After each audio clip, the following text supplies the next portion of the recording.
Hello and welcome to the Astrology Podcast. This is Thom, the astrology guru, with a very special guest today. Our guest today is a powerhouse of both strategy and soul. Jeannie Como, PhD, spent over 35 years as a Fortune 500 global technology executive, leading with what she calls gets it done leadership. But beneath the high-level corporate success was a deep calling toward the metaphysical. Raised as the fourth of 9 children in public housing, Jeannie's journey is one of an incredible resilience, from co-founding software companies to becoming an ordained metaphysical minister and evolutionary astrologer. Today, she uses her unique integrative method to help people navigate career shifts, retirement, and what's next moments. She doesn't just offer inspiration, she helps you decode your soul's blueprint to find a life that finally feels aligned. Jeannie, it's an absolute honor to have you here to help us bridge the gap between practical success and spiritual purpose. Welcome to the show. Thank you, Thom. Thank you. And hello to everyone else. I'm delighted to be here with you, Thom, and just sharing with your audience and meeting everybody, at least through voice and energy. Yes. Well, my audience is your audience, Jeannie. Excellent. I love that. So, without a further ado, Jeannie, you spent over 35 years as a global technology executive before fully stepping into your role as a metaphysical minister and coach.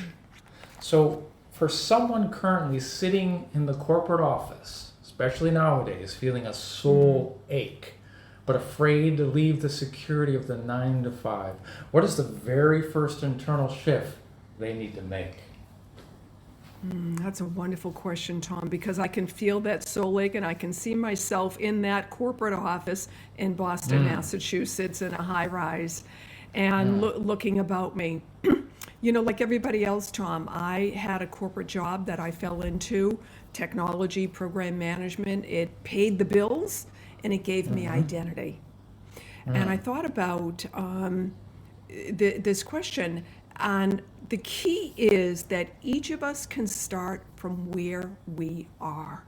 It doesn't need to be an all or nothing. Right. We can be looking out there, feeling the ache, and not knowing what our dream is, what we want to be, but just knowing that this isn't working, so there has to be something more. I started 9 years before I left corporate. Is when my journey started. 9 years. Now, there had been some things ahead of that, but the biggest issue for me was, and what kept me stuck and afraid, I didn't know what I wanted to be when I grew up. I didn't know what my next life looked like. But I knew that I had to figure it out. So I'm grateful for that impetus. I had to find answers. I had an inkling, and you know, the inkling is, what do you like to do on the weekend? What do you like to do in your spare time? Right. You know, if you want to know somebody's soul calling, look at what they like to do on a Saturday afternoon. Hint, And hint. hint, right? And so, but I was stuck. You know, it was paying the bills. You know, what did my next life look like? And I knew, well, you know, and things come to us. There's the wonderful law of synchronicity, and I had received from some friends a book which was your purpose in life. It was a Christian-based book, but finding your purpose in life. I can't recall the title, and that was interesting to me because I thought, purpose in life, and then my mind went to, oh, it's got to be something like I should be Martin Luther King, or, you know, Oprah Winfrey, or you know, some of these greats, that if I have a purpose, it needs to be a big purpose. Well, number one, that's not even number one, just a note for everybody, it doesn't need to be great. It doesn't need to be great. It will be great. And, you know, so You let's are define great. greatness. You are Right. great. Let's define greatness. You know, greatness doesn't mean that everybody in the world will know you. Greatness means that you influence the people that you're gifted to influence, that you serve those that you're gifted to serve. And so I wanted to know my purpose. I then came across, it was a non-denominational Christian church, and they had a study group. And the pastor, it was all about live your life purpose. And I thought, oh, that's really good. Maybe I'll find it now. Let me go to that class. Well, what it did was it brought me to a personality assessment that I had never known about before, and I'm now certified to use it, which is Clifton Strengths Finder. Clifton Strengths Finder, it asks you a number of questions, and what it does is it tells you what your strengths are. You can apply them for your job. You know, in the corporate world, it's a great tool.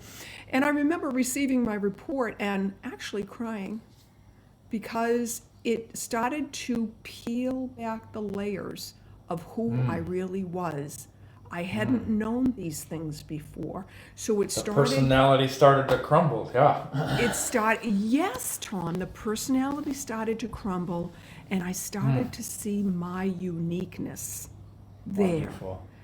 I thought that was pretty cool. Now, along the ways, because one of the things I was always drawn to was leadership and adding value to others. Now, I know it sounds cliche, but in my corporate job, the thing that kept me going day after day and the thing that motivated me the most was adding value to my team, each individually, mentoring them, making sure that, to the best of my ability, that when they left work that day, they felt valued. Right. That when they went home that night, their family felt that energy from them because they were valued during the day. That was how I survived the corporate world, was I brought my heart into it. Spoken like a true mother hen. Yes, and you know, it's interesting, friends have said that to me. Now, as you know, I'm the fourth of 9 children, so Right. So I was the mother hen from early on. I was born into that role. And then I came, so that was Clifton Strengths Finder. That was very helpful. But the leadership, along the way, when I say about set it up while you're doing the corporate job, start to set things up, get into things that you like.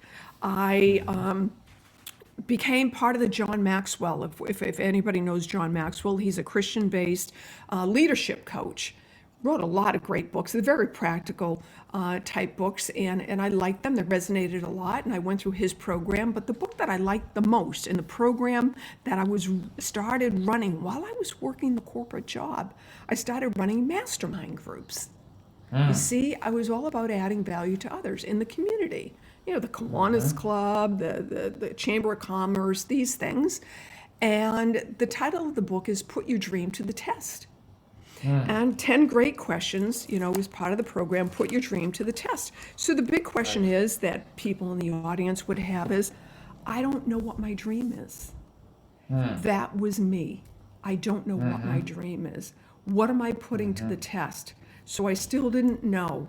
And that's what took me 9 years to get the confidence that I knew myself enough that I was able to reveal to myself what my dream was. And I started setting forth, the path. So it's really all about, we can all start from where we are. The key is to know who you are. For me, Clifton Strengths Finder was an entry point. Failing the test, put your dream to the test, I failed it. Okay, I couldn't answer yes to all 10 questions. I failed. And so that just told me I needed to learn who I was. And ultimately, as we know, evolutionary astrology came forward. I studied and studied and studied my blueprint. I wanted to know what was the vibrational energy that is my psyche, etched into my soul, for this lifetime at my moment of birth. What is the reason for my lifetime? You know, why are you answering all these questions? Well, why am I here? I, like many other people, very popular, but we're all wounded, and me too. And so I would ask myself in those years, do I even matter? What would happen if I wasn't here? Oh, that's quite a question, right? So to answer all those questions, yes, we all matter, but we really become empowered with that knowing when we know who we are. Right. And I believe soul-centered astrology reveals our soul's purpose. No better mirror than that, Jeannie. That's for sure. No, So, no, so, yeah. so that catalyst for your consciousness to awaken, did that ultimately come from a yearning that you wanted to feel more emotional satisfaction, a deeper soul level satisfaction in your life? Yes, I'm sure, but what came to the way it played out and how I tapped into it mostly was I wanted to help other people. You see, I could always feel that people weren't happy. I could always feel, Thom, that people were struggling and suffering and felt alone, felt alone. Because I understood Right. that loneliness. You and I know my astrology. So I Right. understood that. And so Sure. I always wanted to help them out. I mean, I remember sitting with books as a teenager and reading to people all about their sun signs and, moon signs and things like that to help them understand themselves better. Right. So I wanted to figure out a way to do that, and I believe that's why I was drawn to John Maxwell, whose tagline is adding value to others. So how Right. could I do that? And the Yeah. addendum it's to that that is, mother hen do it thing. do it for yourself at the same time. As you add value to others, you cannot Yes. help but add value to yourself. Well, and I to answer your question perhaps more directly, I felt good when I did. Of course. Of I was in course. the zone. And so how do we know when we're living our soul's purpose?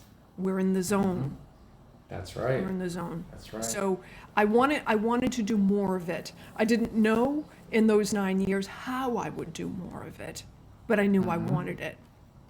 So one step at a and that- time. Yeah. And that hunger led you to here. Wonderful. It did. Wonderful. Well, it's good too that, the old axioms too, the journey of 1,000 steps begins with one. So I feel certainly in the world we find ourselves, there's a lot of discontentment. You folks don't have to tell us whatever, we feel it in you. Okay. So this is your call to action that, there's 86,400 seconds a day and you can't afford to continue not enjoying your existence one more. So that's your call to action. Perfectly said. I couldn't agree more. Yeah. Good.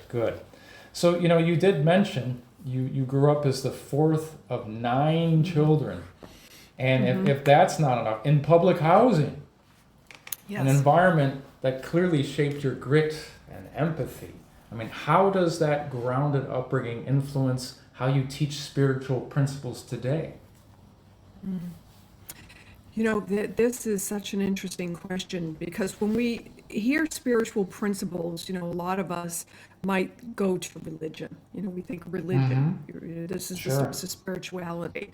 Well, religion, there are many of them, and they ultimately are spiritual practices of different types. You just think of them as different systems. So I was raised Roman Catholic. And, I went through the sacraments up to the age of 13, but it didn't tell me who God was. It didn't answer anything for me. And in fact, it instilled fear in me.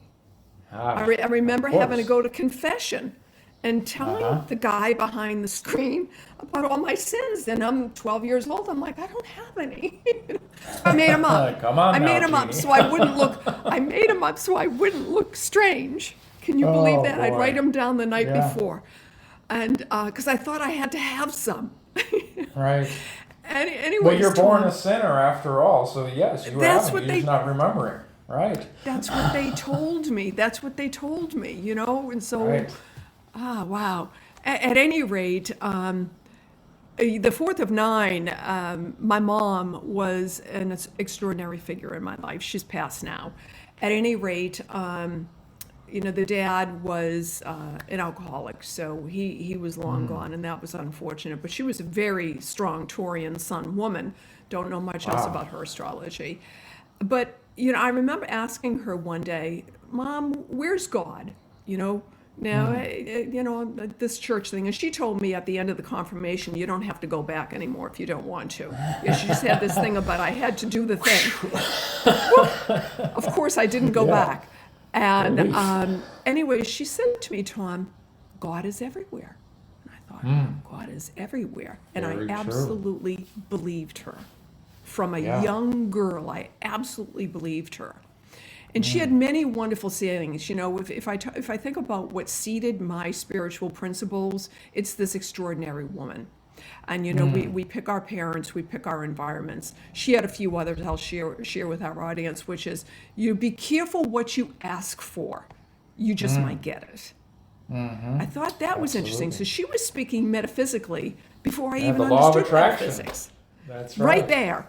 I don't even know that she knew it, but this was her lived experience.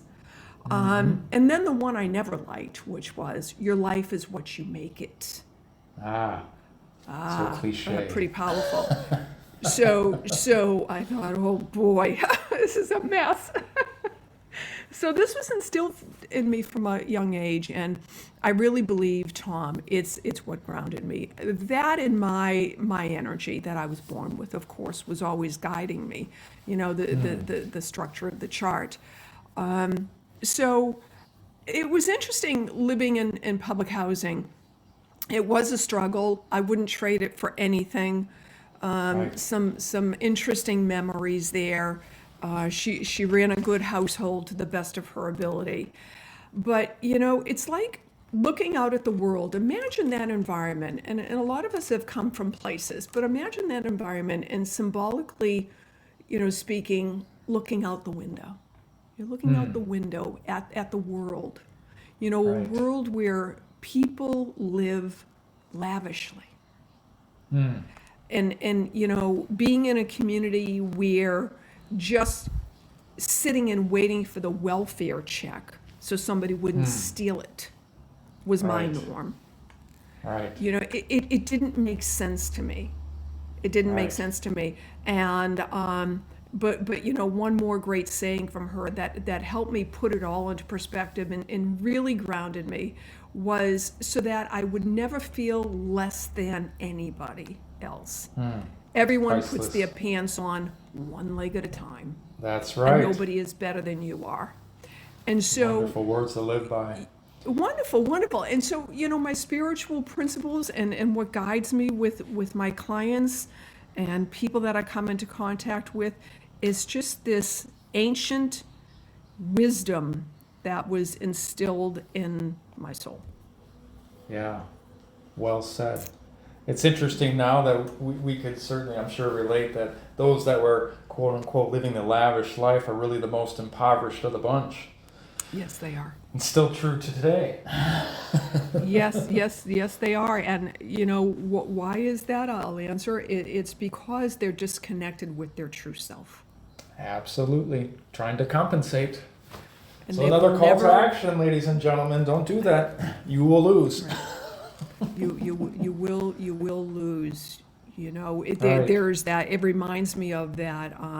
Those times in life when people get to the depths of the depths. When there's no lavish life that can stop you from crying out to God, source, universal energy, whatever it is you call it.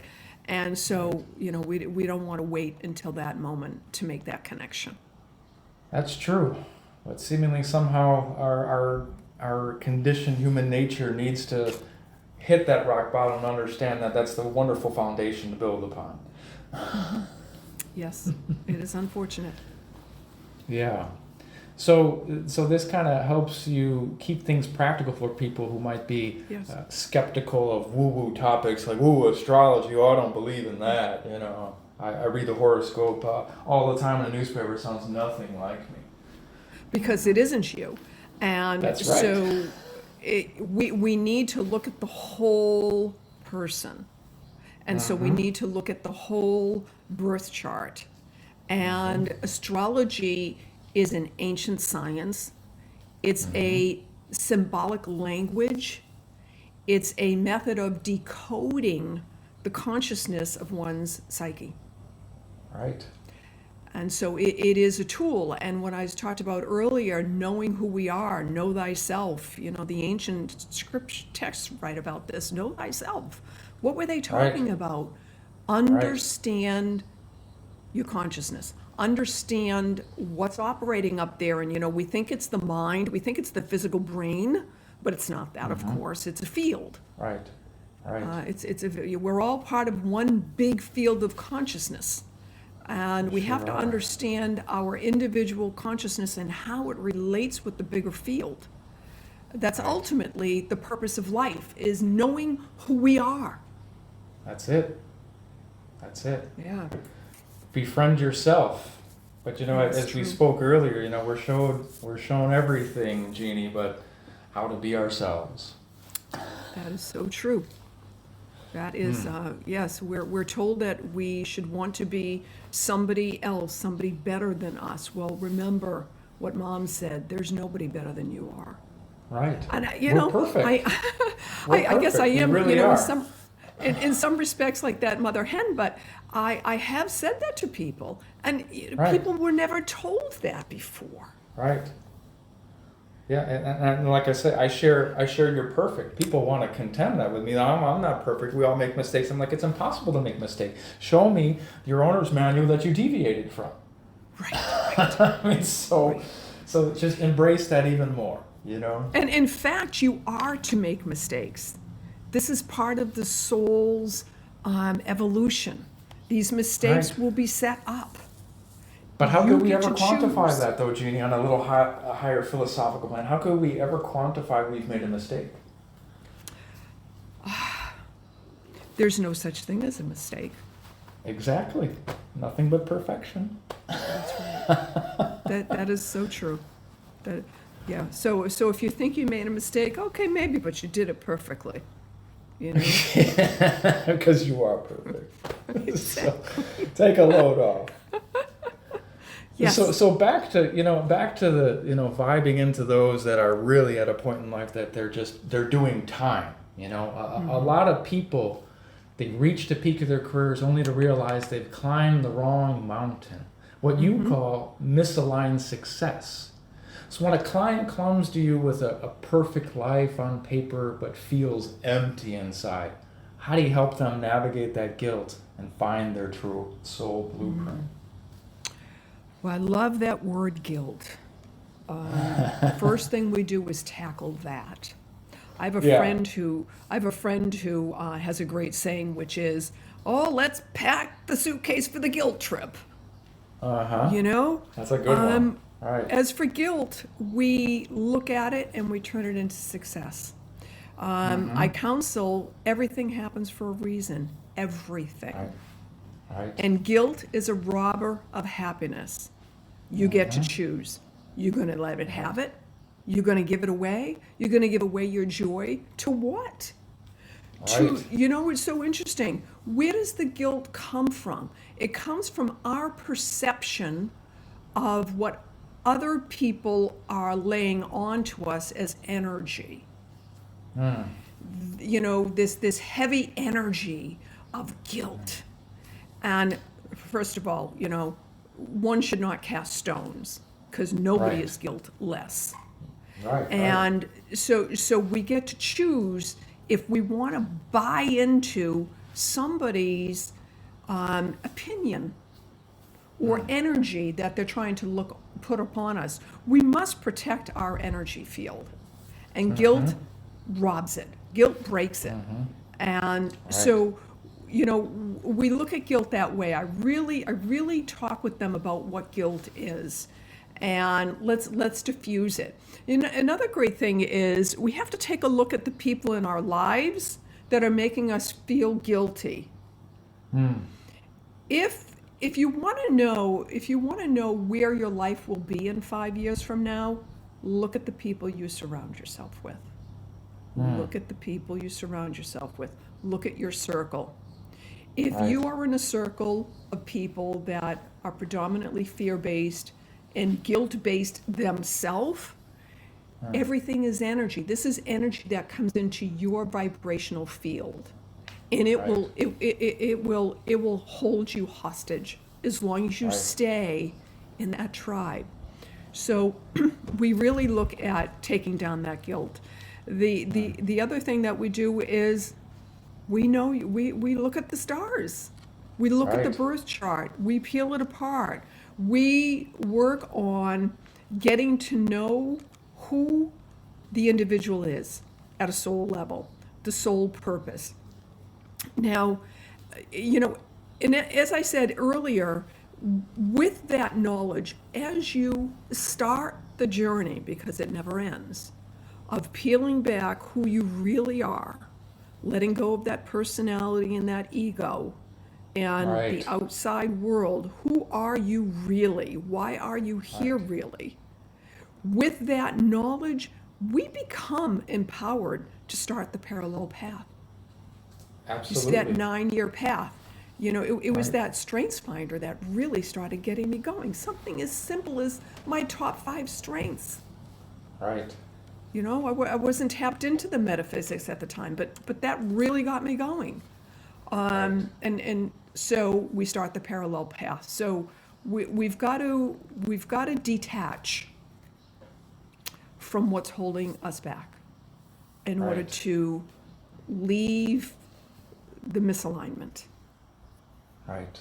So fair to say individuality is the gateway to eliminate the guilt, because guilt feeds the ego. Because if we're so Yes. predisposed with getting validation outside of ourselves, then we're going to find ourselves in a quagmire in which that we'll never find satisfaction and we're never good enough. And ultimately the guilt is a byproduct of the little voice of the individual inside saying, what about me? Yes, it is. Hmm. Well said. Hmm. But it's a Yeah. powerful feeling. It's a powerful So- emotion. So all of you out there listening, this is your lightning bolt that maybe you didn't see coming, just as true as lightning is. So, it's lightning of love, though, make no mistake. We're not trying to destroy you completely, just a part of you that doesn't need to exist anymore. That's it. True. Absolutely true. And so, that leads me to my next question, Jeannie, especially regarding retirement and the third act you speak of. Yeah. Many people, they feel their value is tied strictly to the productivity on their job title. Oh, I've done 35 years, 45 years, it's almost like a prisoner coming out, and how long did he do, or she do? So how do you help retirees realize that their most impactful work might actually happen after they leave the workforce? I teach them about the chapters of life. And there are, we've heard of the first act where we're growing up and still building dreams. We can kind of remember back to when we were 29, when things started to shift. That's the first act. And then around 29, 30, we start settling down, married, children, going to have a job, and we're going to build. We're going to build our presence in this physical universe. We're going to build that. That's the building phase of life. And then we get lost in thinking that that's what life is. That's what it is. Because the outside world shows us that it's the physical nature of what you have, the status that you hold, what community you belong in, all of these things that says who you are.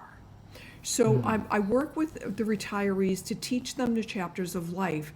The third act is the best.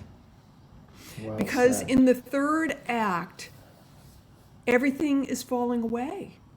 It's scary. It's scary, but everything is falling away. And we're faced with nothing but ourselves. Interesting, Just like we arrived, right? Just like we arrived, Tom. So we're then faced with that.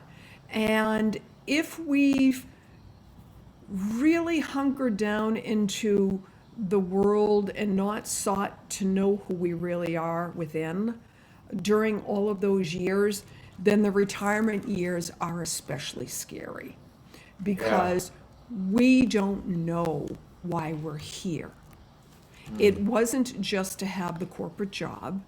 It wasn't just to be married and have children and raise a family and have grandchildren, although that was very much part of your life. But your soul's purpose goes much deeper than that, because ultimately you enter this world alone and you leave it alone. And in between, you're alone too. I hate to tell you. We are. Right. But we think we're not, and that's Right. the source of so much pain. Absolutely. Is the thinking that we're not. But we think that we're not because we don't understand who we really are. So coming back to the retirees, when a retiree client contacts me, it's good in that I intuitively know they're already aware that there's something more.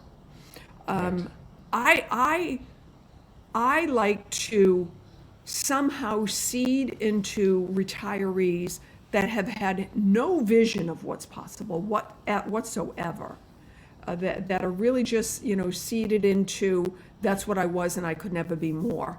I'm trying to figure out, Thom, how do I reach those people as well? At any rate, when someone comes to me, I know that they're aware that there's something more. So I take them on the path. I explain to them the chapters of life. I explained to them what the 50s were about. Generally, they're coming out of that, or maybe in the late 50s.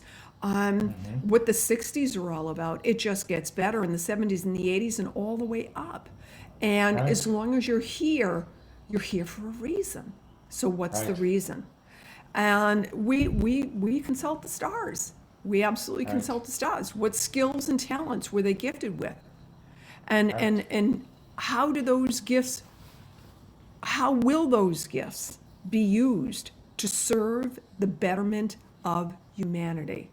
Because ultimately, we are all here to bring love to humanity. Right. How do we do that? We do that by serving. And we do that by serving with the gifts that we were born with. So we seek to understand the gifts. And I always go back and I say, what do you like to do on Saturday afternoon? Because that's going to tell me a lot. We reveal the karmic frictions that have held them back. So within everybody's birth chart are connections to planets and key points from the different arenas of life, the houses we call them. And they build each individual sacred geometry, the geometry of my life. And so how are these, and that shows us as astrologers, evolutionary astrologers, the karmic frictions that came into the lifetime. Now, karma, it's real. We create it every day. And we came in with it. And the interesting thing about what transcends death and rebirth is soul memory, emotions. And it's the memory of the karmic influences that came in. And the soul chose this lifetime to work on that energy, to evolve the soul from lifetime to lifetime to eventual transcendence, which takes a long time to get there, if a soul will ever get there. I can't predict that, but I can tell you a lot of us earth people are not there unless they're the ascended masters walking the earth, and they are here. And so we look at the energies of their life's current chapter. And so within an individual's sacred geometry, their 50s or their 60s is playing out in a very unique way, just like their 40s and their 30s did. So let's take a look at what you're feeling. Let's put some language around what you're feeling. Let's lift up the lid and look what's under you. Let's look what's under the ego and the outward personality, and come to know who you are. The retiree, becomes empowered. And I've seen it. I work with it all the time. A new vista expands before them. Now, truthfully, being 50, being 60, I'm in my 60s, being there, it can be challenging if you think of it from a physical body perspective and a feeling of being aged out. And so retirees struggle with that.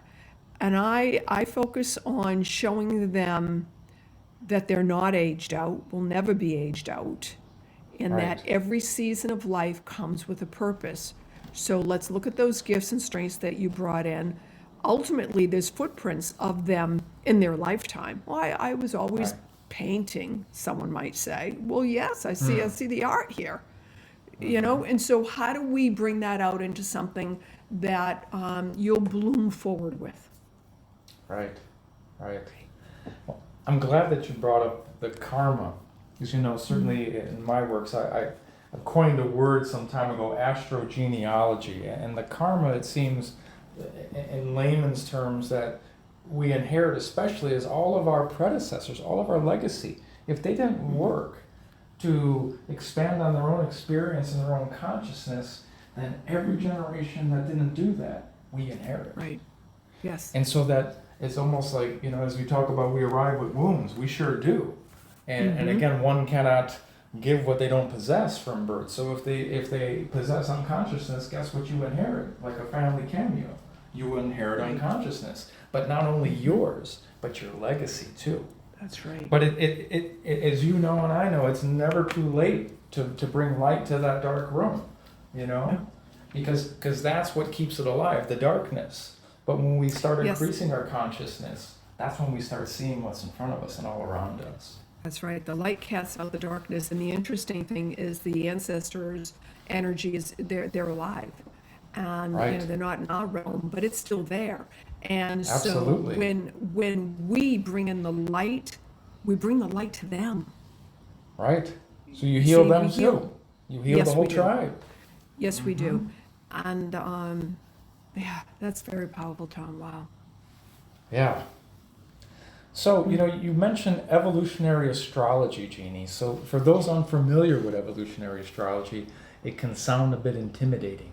If someone were to look at the birth chart not as fate, but as a compassionate map of their soul's lessons, what is one simple thing they might discover about their capacity for joy? Such a great question. Thank you. Astrology is the developmental tool of one's consciousness. And so that's one's understanding of themselves, first and foremost. Evolutionary astrology, why do we call it that? Why is that phrase? Because it is focused on the evolution of the soul through this lifetime. What are the energies, which we were just talking about, that the soul came into this lifetime with? And as you heard me talk about the geometry of everybody's unique blueprint, what is the geometry that was set up for the soul as the map through the life chapters, through all the chapters? So we seek to understand that with evolutionary astrology. And the person comes to learn that this life is but a speck in the evolution of their soul. Whatever they do in this lifetime, whatever decision they make, whatever event takes place, whatever is etched into their soul's memory, just like their ancestors are still etched in theirs.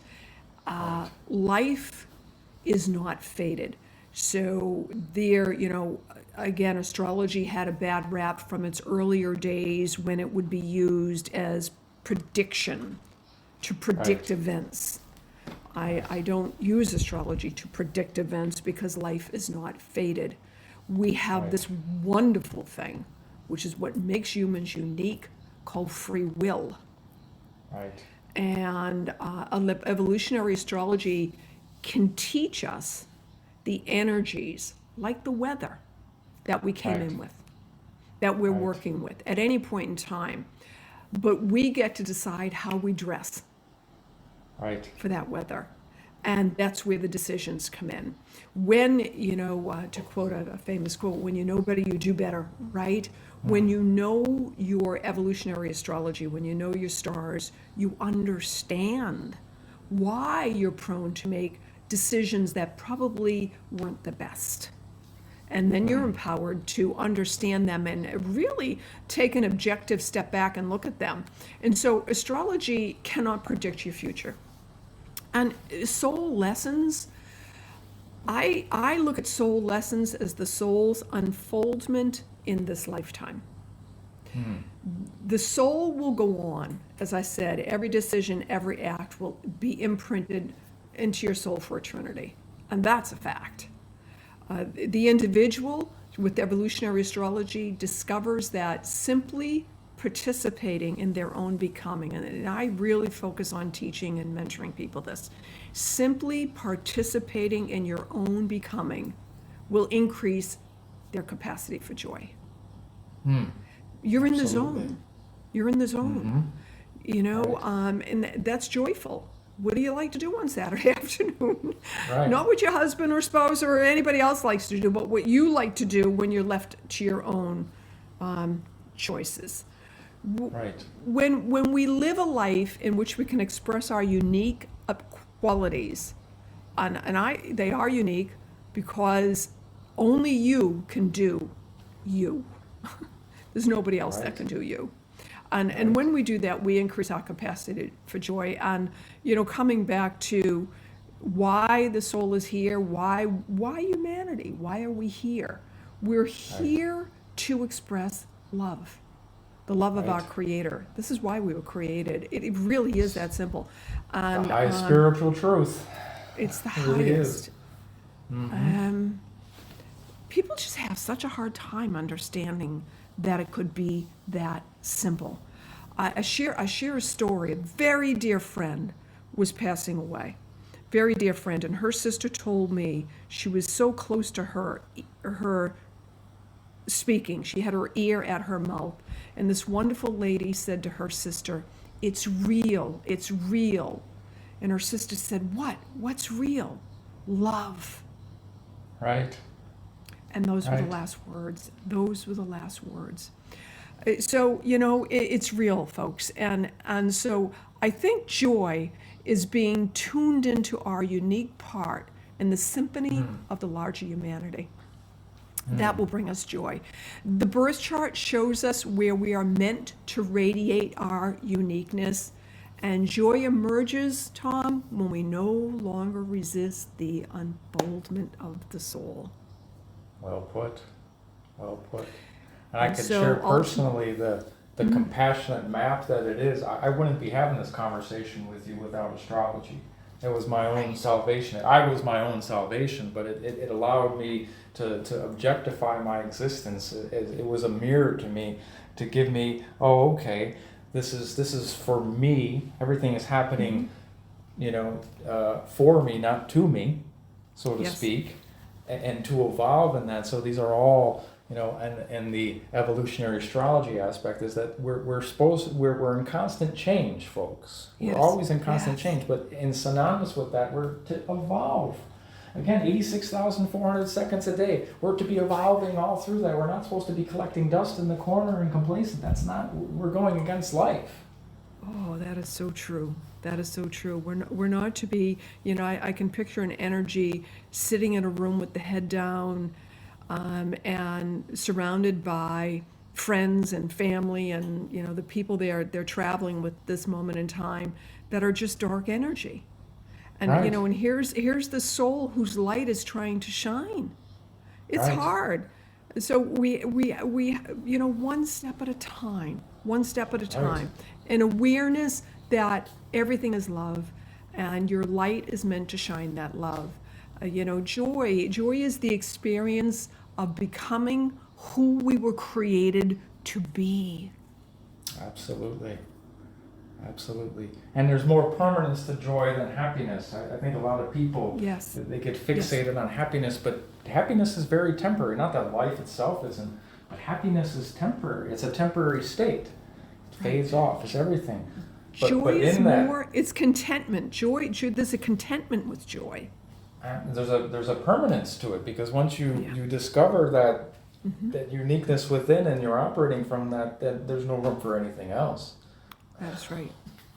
That is right. And what a powerful conversation. I've totally enjoyed that. And, as you talk about your astrology, even for me, what got me here, and if folks were look at my website or anything that I'm doing out there, my unique approach to how I serve humanity, which is what motivates me, and that's simply it, is serve humanity and bringing awareness to people of their inner light and love that calls them. I uncovered through understanding my astrology. It took a while, I didn't have anybody showing me. One bit Right. at a time, at a time, at a time, at a time. And now I can look at it and it blows my mind. So I'm joyfully grateful. Well, I'm grateful that that you're gift. sharing all your bounty with everyone. And Thank Jeannie, as you're welcome, as two people who look to the stars to help others find their way on Earth, I love how you describe the chart as a living blueprint. It's a powerful reminder for our listeners that astrology isn't just about personality traits. It's about recognizing the season you're currently in, whether you're feeling the friction of a transition or the pull toward a new chapter. Your chart's there to help you see the pattern shaping your choices. So Yes. I thank you from the bottom of my heart and soul for helping us see how we can use that map to move from confusion into a place of profound self-trust. I mean, it's been an absolute joy to dive into these cosmic blueprints with a fellow traveler. Thank you. So wonderful to be here, Thom, with you in the audience, our audience. Thank you so much. Yes, it's my pleasure, Jean. Be well. Keep sharing that light. You as well, Thom. Thank you. Bye-bye.